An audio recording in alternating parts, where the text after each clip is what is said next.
this week's episode of Seraph of the End, the battle between the humans and the vampires intensifies as Kureto Hiragi arrives on the battlefield to perform a deadly experiment to kill the vampires and sacrifice his comrades. Gurren also returns to the battlefield and is possessed by his demon blade, otherwise known as his ex-girlfriend. And Yu and Mika finally arrive to protect their friends and do battle as the vampires close in as we build up to the finale of the second season of Seraph of the End. Not that much happened this week, but a lot of important things happened this week. This was basically the huge build-up to the finale of Seraph of the End, and there are also some fairly important deaths in this week's episode as well. And we also get to learn that, yet again, not everything is black and white. Sometimes the humans are just as bad as the vampires, and vice versa. War! What is it good for? Kick-ass anime series, apparently. At the beginning of the episode, there's a little bit of discord between Shinya and the rest of the team because they're trying to decide if they should go save Gurren or not,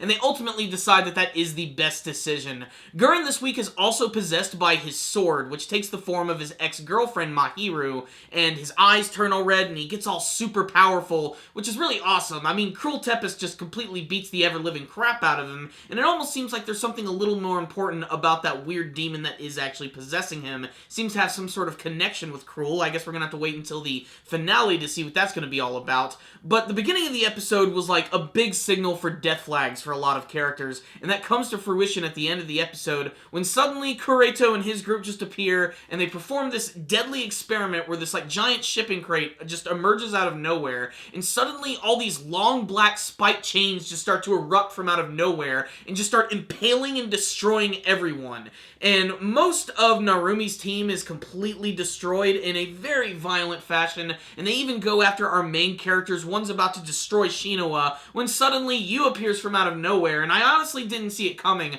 I knew that someone was going to save her, but I didn't realize that Yu and Mika were going to show up in such a flashy, last-minute way. But what's really messed up about all of this is that Kureto is just doing this all in this, like, big experiment where it's just going to kill everyone. Like, he needs sacrifices in order to make something work. I'm not sure what that something is going to be, but it's pretty damn disturbing, and it again paints him in sort of like this mad scientist light. We also get to, of course, see the return of Gurren at the very end, who actually starts to get into a fight with Yu. This is a nice little twist for the finale of the series. I can't wait to see how Mika is going to play in this, and of course all the other vampires. Not just Cruel Tempest, but of course there's a great scene between Crowley and Farid, where apparently they're working together, even though Farid almost got Crowley killed. They seem to almost be having fun with this, and they're characters that honestly do sort of work together, given their personalities.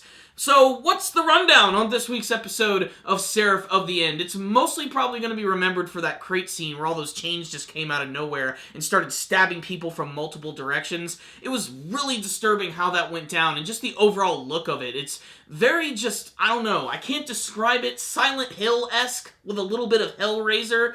Yeah, that's the feeling that I got from this episode. Kureto is just such an underhanded bastard, and I honestly thought Shinya was going to be a character who might almost sort of like betray everyone, like he might have had like his own motives.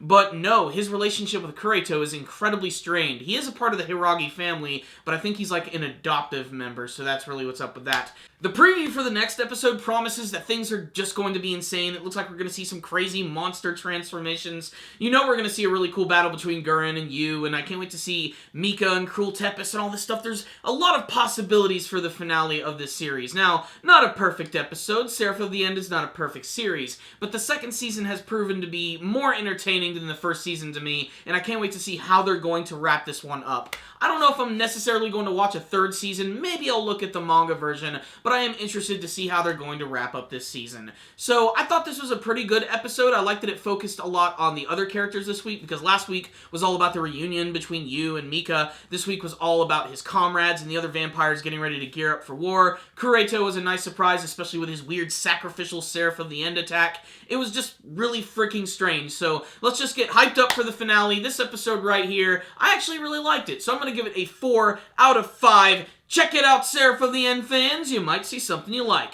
If you did watch this week's episode, make sure to tell me what you thought about it in the comment section below. Did you have a favorite scene from this episode? Were you shocked when Kureto decided to perform that experiment and sacrifice his comrades? What do you want to see from the rest of Seraph of the End? Please tell me in the comment section below. Thank you guys for watching this review. Make sure to like it, share it with your friends, and subscribe to the channel. Thank you guys again for watching, and as always, stay dandy, baby!